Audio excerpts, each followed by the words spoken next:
محمد سليم بن حفيظ وعلمنا واسلافنا وآباؤنا الصالحون ويدخل نيتنا في نياتهم وأعمالنا في أعمالهم وأخلاقنا في أخلاقهم إلى حضرة النبي وآل النبي بسر الفاتحة.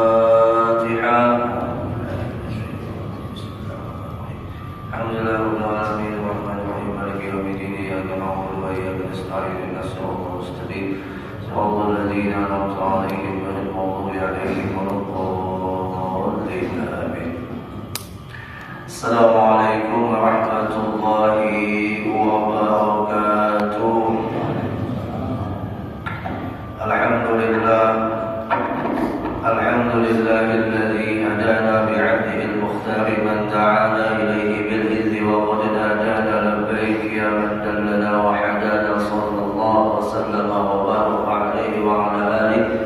اللهم صل وسلم على سيدنا محمد الفاتح لما أغلق والخاتم لما سبق ناصر الحق بالحق والهادي إلى صراطك المستقيم صلى الله عليه وعلى آله وصحبه حق قدره ومقداره العظيم. صلاة تفتح لنا بها أبواب الرضا والتيسير وتغلق عنا بها أبواب الشر والتعسير وتكون لنا بها وليا وناصرا. أنت ولينا مولانا فنعم المولى ونعم الناصر. أما بعد، سبحانك لا علم لنا إلا ما علمتنا إنك أنت العليم الحكيم. لا حول ولا قوة إلا بالله العلي العظيم. نوينا التعلم والتعليم والتدبر والتذكير والنفع والانتفاع والإفادة والاستفادة والحث على التمسك بكتاب الله وسنة رسول الله صلى الله عليه وسلم والدعاء إلى الهدى والدلالة على الخير ابتغاء وجه الله ومرضاته وقربه وثوابه. وقال المصنف رحمه الله تعالى ونفعنا بعلومه في الدارين آمين. الإمام الشيخ أحمد بن محمد بن عطاءillah As-Sakandari rahimahullah, beliau mengatakan di dalam kalam hikmah yang selanjutnya, halaman 14 ya, tasbiqu anwarul hukama, ya, tasbiqu anwarul hukama aqwalahum fahaythu sara tanwir wa sara ta'bir. Mendahului cahaya, artinya cahaya ahli hikmah itu mendahului daripada segala perkataannya. Fahaythu sara tanwir, sekira-kiranya itu cahaya sampai wasala ta'bir, maka hikmahnya ataupun nasihatnya sampai ke dalam hatinya. Jadi yang bisa membuat orang itu membekas di dalam hatinya atas nasihat-nasihat daripada orang yang menyampaikan itu nasihat adalah bukan karena yang menasihati ini perkataannya pandai merangkai kata, tapi hakikatnya adalah karena cahaya itu lebih dulu masuk daripada kata-katanya. Kalau hanya kita katakan orang itu membekas di dalam hatinya dengan kata-kata pujangga, maka berapa banyak pujangga orang kafir yang juga pandai merangkai kata, tapi tidak membuat hidayah bagi orang yang mendengarkannya. Nah, di sini Al-Imam Ibnu Athaillah As-Sakandari mengingatkan kepada kita bahwasanya lisan itu atau lidah, perkataan itu adalah gambaran daripada hati, yang mana apabila hatinya bercahaya maka kata-kata itu bisa membekas di dalam hati, dan itu pun bukan karena kata-katanya tapi karena cahaya yang ada di dalam hati. Siapa yang menyampaikannya itu dengan cahaya hikmahnya, yang mendengarkannya hatinya dipilih oleh Allah untuk bisa menerimanya. Karena ada semua juga cahaya hikmah itu disampaikan oleh Allah kepada sembarang orang. Buktinya Nabi Muhammad itu perkataannya hikmahnya sudah tidak bisa lagi ditandingi. Cahaya yang dimiliki Nabi Muhammad tidak ada yang mampu mengalahkan cahaya-cahaya yang lain, karena sebab cahaya-cahaya yang lain bersumber daripada cahaya Nabi Muhammad. Itu saja Abu Jahal kada dapat cahaya hikmahnya. Itu saja Abu Lahab kada dapat cahaya hikmahnya. Jadi Bapak Ibu jamaah rahimakumullah, pentingnya cahaya hati yang kita mengharap itu masuk ke dalam hati kita. Dari cahaya hati orang ahli hikmah masuk ke dalam hati kita, caranya adalah dengan sering-seringlah duduk dengan mereka. Biar punya rancak duduk lawan ahli dunia, panderannya tentang dunia, lambat laun yang tadinya pian selalu ingat Tuhan akan lupa dengan Tuhan. Oleh sebab perkataannya membuat pian lalai dengan Tuhan. Sering duduk dengan orang gaflah, sering duduk dengan orang lalai, maka akan ikut lalai. Sering duduk dengan orang yang ingat, maka lambat laun kita akan ikut ingat. Satu ilmu yang disampaikan oleh ahli hikmah itu terlebih baik 1000 ilmu yang didapat di dalam kitab. Paham ya? Satu ilmu yang disampaikan langsung oleh ahli hikmah itu terlebih baik daripada 1000 ilmu yang didapat di dalam kitab. Kenapa? Karena yang kita baca di kitab itu belum tentu bisa menembus hati kita. Tapi kalau perkataan yang langsung dari orang yang diberikan oleh Allah cahaya hikmah, itu satu ilmu akan menjadi sebab terbukanya ilmu-ilmu yang lainnya. Makanya disebut dengan ilmu hikmah. Ilmu hikmah ini Bapak Ibu diberikan oleh Allah kepada 3 golongan. 1 ahli ma'rifat, 2 fana fillah, yang ketiga mahabbah fillah. Orang yang masuk golongan arif billah ini dia ma'rifat kepada Allah masih melewati media alam, ya kan? Umpama ia melihat matahari ingat Allah, jadi medianya ingat Allahnya lewat matahari. Ia melihat alam ini sebagai medianya untuk ma'rifat kepada Allah. Sedangkan fanafillah, alam ini tenggelam, dan ada lagi yang ada yang mewujud Allah. Yang mahabbah billah, maka mahabbah, ya kan? Semua apapun, baik alam atau keadaannya alam, sudah membekas di dalam hatinya Allah. Jadi Bapak Ibu jamaah rahimakumullah, apabila orang itu diberikan hikmah, ya kan, di golongan arif billah, maka setiap apa yang dikatakannya melewati media-media tamsil atau ibarahnya membuat orang mendapatkan hidayah. Tamsil ibarah itu dia tarik satu hukum itu atau satu penjelasan itu dengan contoh-contoh yang konkret yang masuk di dalam akal sehat manusia. Jadi kalamnya arif billah itu selalu tertata dengan contoh-contoh yang konkret, yang mudah dipaham, yang nyaman dimakan oleh akal. Renyah rasanya kalau kita memaham dari kalam-kalam mereka, nyaman. Nah, kalau orang yang diberikan ahli hikmah, maqam falafillah, ini hanya orang-orang aja yang kau memaham.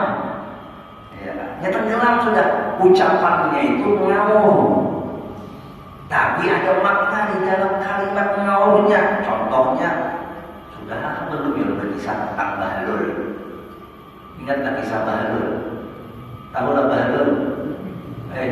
Apa Bahlul? Ente Bahlul? Bahlul, ya kan? itu bahasa trendinya Arab yang maknanya jahil, mongol. Ya, kan? Dulu di zaman Raja Harun Rasyid ada yang namanya Bahlul. Bahkan makomnya itu ada di, kalau pada salah, di Baghdad. Makomnya di Baghdad. Dia carinya searching, ya kan? Oh, ini zaman mana? Tulis makom Bahlul, ada tuh. Ya kan? Nama makomnya itu Muhammad al-Bahlul. Bahlul itu gelarnya, namanya Muhammad. Ya kan? Jangan disangka Muhammad Bahlul, Muhammad Bahlul kan?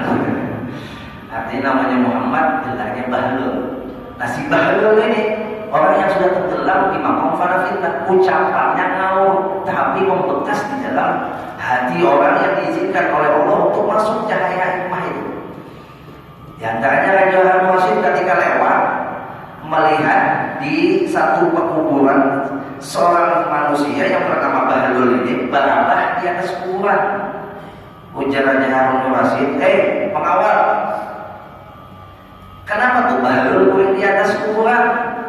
Maka sudah aku siapkan rumah gratis. Raja Harun Rasyid punya program membuat rumah gratis buat orang-orang yang tidak punya rumah. Nah termasuk targetnya Bahlul. Tuh kenapa Bahlul sudah diberikan rumah, karena aku guling di rumah yang kusiapkan, malah guling di atas kuburan. Ujar pengawal, ada tahu wahai paduka raja. Ya sudah, kita pergi. Ujar Raja Harun Rasyid, pergi. Lalu dipanggil oleh Raja Harun Rasyid, ya Bahlul. Lalu dijawab oleh Bahlul, wahai Bahlul. Raja Harun Rasyid manggil Bahlul, si Bahlul manggil Raja Harun Bahlul. Pas tersinggung Raja Harun Rasyid, Bahlul, kalau aku manggilmu Bahlul wajar. Sudah disiapkan rumah yang nyaman, ikam aku guling di atas kuburan. Itu Bahlul namanya. Ojak si Bahlul, dan yang Bahlul ikan, ini kisahnya Bahlul kan. Ojak si Bahlul, yang Bahlul ikan mau raja. Ada dulu. Kalau aku Bahlul, coba buktikan kebahlulan itu di mana. Tahu hasil Bahlul. Nah ini orang Bahlul kadang ngerti kebahlulannya. Aku guling di atas kuburan, sedangkan engkau tidur di istana. Itu perbedaannya. Kalau guling di atas kuburan, ini tempat yang nyata, ikal bakal atau tempat di selama-lamanya. Kalau ikam guling di istana, itu tempat hanya sementara. Kira-kira siapa yang Bahlul? Perkataannya kan ngawur, tapi ngandung makna yang dalam. Raja Harun Rasyid pada saat itu buka hatinya, terguncang hatinya. Wajidat qulubuhum. Lalu kata Raja Harun Rasyid, astagfirullah, bujur ikam Bahlul itu, bujur. Aku sudah lupa dengan rumahku yang nyata, rumahku yang abadi. Karena asiknya aku dengan rumah yang sementara, sehingga merupakan rumahku yang abadi. Terima kasih Bahlul atas nasihatnya. Oleh karena engkau sudah memberikan satu nasihat kepadaku yang sangat berharga, maka apa saja yang engkau minta akan kuberikan. Ini orang yang ngerti ilmu. Ya, kata Sayyidina Ali, ana abdul man 'allama li harfan wahidan. Aku ini budak bagi orang yang pernah memberikan ilmu walaupun cuma satu huruf. Arti budak itu kayak apa, ujar majikan aku. Masih caranya Harun Rasyid aja yang diberikan oleh Allah keilmuan agamanya mumpuni dan menghargai satu ilmu yang disampaikan si Bahlul dengan memberikan kesempatan kepada Bahlul apa saja yang dimintanya akan diberi. Ujar si Bahlul, nah hanya dibadakan Bahlul pulang tidak. Bahlul di mana pulang wahai Bahlul? Ujar si Bahlul, begini wahai Harun Rasyid, kalau memang ikam hendak memberikan apa yang kuminta, oke, yuk kita buktikan di mana letak kebahlulan ikam. Aku minta satu, pastikan aku masuk surga. Ujar Raja Harun Rasyid, ada kawan, Bahlul. Tadinya hikam apa? Dia sudah minta diberi. Nah yang kedua, tadi kan hanya melewati 3 permintaan. Ini kan kisah jin lah. Jangan-jangan kasih. Apalagi permintaan kedua, apalagi nih yang kami minta pokoknya 3 permintaan apa yang kami minta bapak bukan. Jangan-jangan kasih. Oke, yang kedua, aku minta ketika datang pada malam jangan cabut jawabku. Jangan-jangan kasih. Kenapa? Lalu sudah jelas ada kamu. Nah, aku kalau bandul ya. Yang ketiga, ketika di alam kubur datang malaikat muka nakir, tahan dia jangan menakutiku. Ujar-ujar Harun Rasid, ujur wahai Bahlul. Nangis itu Raja Harun Rasid menyadari bahwasanya tidak ada raja yang sesungguhnya kecuali hanya Allah. Buktinya tidak mampu melakukan semua permintaan apa yang diminta oleh rakyatnya. Jadi yang jadi raja jangan sombong, apalagi nak pemilu nih. Yang bina banyak janji, kalau bina tak pulas. Ya. Ingat bahwasanya kalau dia dipilih menjadi pemimpin itu hanya amanah. Biar diamanahi mobil, ya kan, masa mobil yang diamanahi banggakan unggul namanya mobil solar. Biar diamanahi rumah kian lain amanah ini. Rumah biar banggakan unggul namanya. Nah sama kemudian mulai pemimpin yang cikal bakal nanti mencalonkan terpilih, dia dinyatakan itu amanah. Ya, amanah. Masya Allah. Kembali kepada pembahasan. Jauhnya tak kasih tahu. Nah, jadi maqam farafillah ini apabila dia berkata-kata dengan hikmahnya, cahaya hikmahnya itu akan dilontarkan yang melewati kata-kata yang sulit untuk dipahami secara langsung. Kalau yang tadi kan maqam farafillah, kata-katanya runtun, nyaman, dipahami. Siapapun bisa memahaminya, anak-anak bisa memaham, dewasa bisa memaham, yang tua bisa memaham. Masya Allah. Tapi ingat, kata-kata itu yang membuat membekas di dalam hati kita. Karena apa tadi? Cahaya hikmah yang mendahului kata-kata tersebut. Adapun maqam mahabbah ini, dia cahaya hikmahnya melewati kecintaan. Ini asik biar kalau berada di maqam mahabbah bukan sekedar kata-kata. Umpama biar punya harta biar itu ada cahaya hikmah di dalamnya, maka harta biar itu bisa menjadi sebab hidayah buat orang. Atau pemikiran biar, tenaga biar, ya, gawian biar, jabatan biar, pangkat biar. Kalau itu di dalamnya ada cahaya mahabbah, maka itu akan membekas di dalam hati manusia.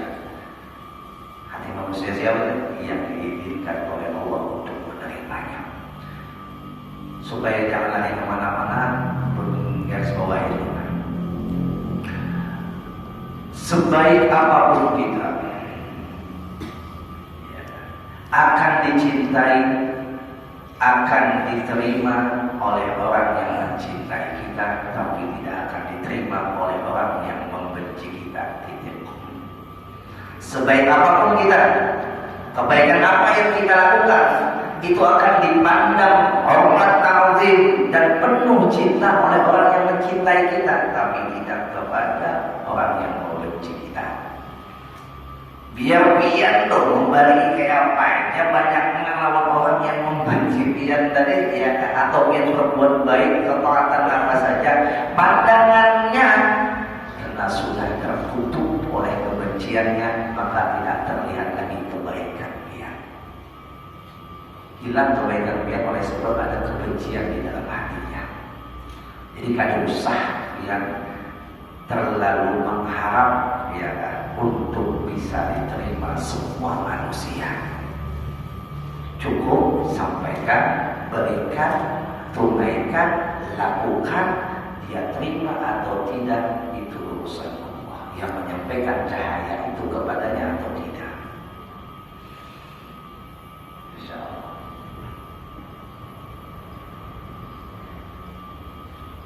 Mulai zaman pakaian kita, ya kan, sudah rancak, ya kan, dulu dikuciaki, dipadai, dinasihati tentang 10 hari Ramadan, jangan makan dulu, jangan betul semangat. Coba lihat, ya kan, hanya orang-orang aja kan yang bisa menerima. Karena semua padahal sudah lolos. Oleh zaman Nabi kita nasihat itu ada. Nah, cahaya hikmah melewati makom mahabbah itu akan sampai kepada mereka yang dipilih oleh Allah untuk bisa menerimanya. Siapa mereka yang dipilih oleh Allah untuk bisa menerima cahaya hikmah? Adalah orang yang diselamatkan perjalanan hidupnya. Yang paling kita khawatirkan itu Bapak Ibu, hati kita ini mengeras. Itu paling bahaya, sudah. Paling bahaya, paling bahaya. Kalau hati kita tambah keras, walaupun Nabi yang menasihati kada bakal masuk. Apalagi cuma wali, apalagi cuma kita yang biasa. Kayak berjalan memakan hati, mujalasatus sholihin. Itu diantaranya rancang-rancang duduk lawan orang soleh. Rancang ijab duduk. Setiap duduk lawan bubuhan sidin-sidin itu pasti ada itu kulit membawa ilmu. Ada kok. Tapi kalau dia duduk lawan bubuhan maaf yang ghaflah, yang lupa, boleh bawa apa pusat hati, galau pikiran. Apalagi maaf, duduk lawan orang ahli dunia, pandirannya masalah dunia, boleh lihat kepikiran masalah dunia. Apa aja yang bersanding dengan dunia itu Bapak Ibu? Apa? Percaya nggak? Apa aja yang berkaitan dengan dunia itu apa? Kira-kira Ustaz, sidin isi rumah kono, di situ duit triliunan, ya kan? Nih masalah dunia loh, sama perlu kamera. Isi duit triliunan, rumah kono, pusing pikiran pembantunya. Di situ menggaji pembantunya. Oh tenang Ustaz, duitnya banyak. Duitnya banyak, pembantunya pulang amanah dadan. Ujung-ujungnya oh bini seorang disikatnya. Ujung-ujungnya harta seorang diambilnya.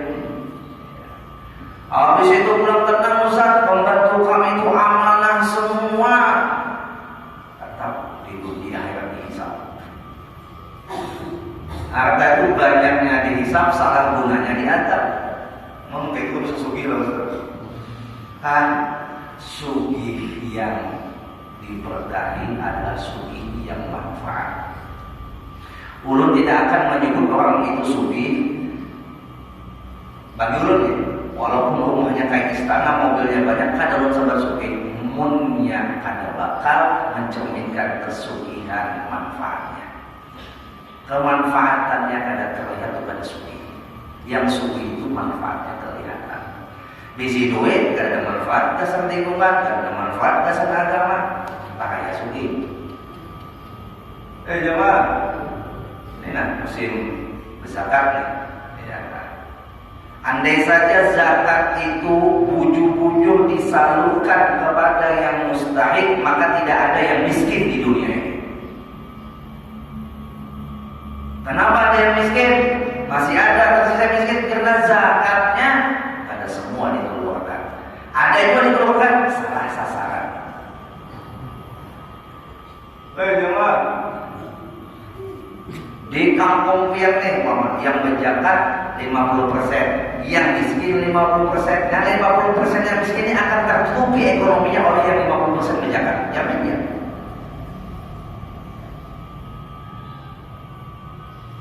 Jadi ujung-ujung disalurkan zakatnya. Jangan sampai di malam hari raya, di siang hari raya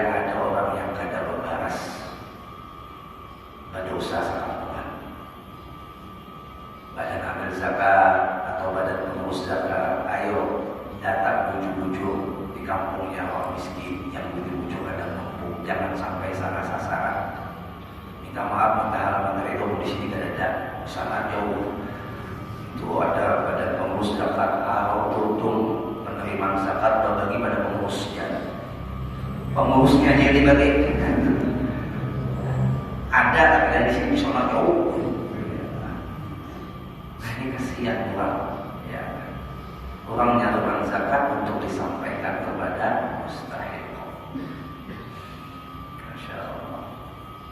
Kan fungsinya zakat fitrah itu Tudharatul lis-sha'i minal lagwi wa rafathi wa ta'amatul fuqara wal masakin. Pertama, fungsinya zakat fitrah adalah membarasihi puasa yang terdapat lagok, bukan puasa yang batal lah, apalagi ada puasa. Membarasihi puasa yang lagok itu yang sia-sia, ada dusta di siang hari, ada riba di siang hari, waktunya puasa nih. Itu yang kalau dibarasi, Allah memberikan kemurahan masih lawan kita nih, yang puasanya masih ada cacat dengan diberikan jalan melewati zakat fitrah. Tapi bukan untuk orang yang ada puasa. Yang sudah puasa tapi cacat itu dibarasi melewati zakat fitrah. Warafati, waktunya puasa melakukan perbuatan ceroboh, nonton film yang kadang karuan, bangkit syahwat melihat yang kadang karuan, ya kan? Nah, itu dibarasi melewati zakat fitrah. Dua saudara. Tiga, fungsi zakat fitrah adalah ta'amatul fuqara, memberikan makan orang fakir wal masakin, yang membantu kepada orang yang miskin. Itu fungsi zakat fitrah. Makanya zakat fitrah itu dialurkan syariatnya harus sesuai makanan di wilayah itu, karena tujuannya supaya orang kada kelaparan. Ya, munnya diberi duit tapi kada ada beras, orang berjual pola kanya. Jangan, umpama diberi makanan di dunia ini yang dijual duit itu enggak. Kamanan kan, munnya beras ada, buah ada, wadai ada, apa makanan semuanya ada, gersang, tandus, ya kan? Duit 1 M, apa gunanya duit 1 M? Makan pasir, makan duit. Ya. Makanya zakat fitrah menurut mazhab Imam Syafi'i, ya kan, wajib dengan makanan pokok di wilayahnya, bukan dengan duit. Munnya dengan duit, bawa duitnya, datang ke masjid, tukar barasnya, lalu diniati barasnya, lalu bayarkan itu zakat fitrahnya. Dan panitia masjid kalau ingin mengadakan jual beli beras, jangan di dalam masjid, haram hukumnya, di pelataran masjid. Kalau hubungan panitia mengadakan beras bisa jual beli, ya kan, andap di pelataran, jangan dalam masjid. Dalam masjid bisa menerimakan boleh. Dan juga Bapak Ibu jamaah rahimahumullah, sedikit menyimpang karena Pak Hari Raya, sama-sama kita saling mengingatkan ada banyak kesalahan ketika sudah Pak Hari Raya, di antaranya adalah tukar duit. Baru duit itu bisa menjadi riba, ampun cara barunya kada pas. Biar datang ke penukaran duit buruk hendak biar berupi dengan duit hanya musim kada nih. Ya kan? Biar bawa duit buruk biar, lalu biar sampaikan lawan si penjual duit atau si penukar duit, ujar biar, nah aku bawa duit 100.000. Julung biar 100.000 buruk nih. Yang menukar, yang menjual duit atau yang menukarkan duit ini menjulung duit berapa ribu? 80.000, ya kan? Biar julung 100, ini julung 80 riba. Lalu kayak Ustaz supaya selamat, mau biar aku duit 100.000 sama pada 100.000, kayak lebihan 20.000-nya belai, nggak sampai kamu. Itu yang nggak ada riba. Mau langsung biar nah 100.000 buruk, dijulungnya 80.000, ambilnya riba hukumnya. Tadinya biar hendak mendapatkan berkah dengan berbagi, tapi cara berbagi biar dengan duit riba, jadi barokah.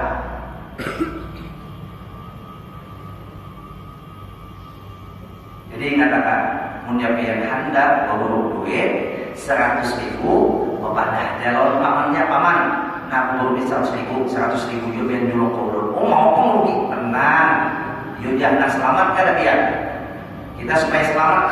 Di 100.000 yang buruk pada 100.000 yang hanya belum sini 100.000 hanya nak di 20.000 lah biar dasar upah biar antri pak.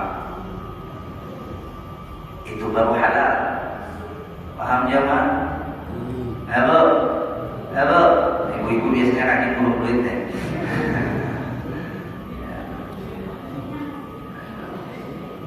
Akhirnya suasana fitri kita yang suci terkotori dengan transaksi riba. Sayang, berjuang sebulan penuh kita untuk membersih harta, bersih hati, bersih diri, bersih jiwa dari segala macam dosa. Pada hari raya ada transaksi riba.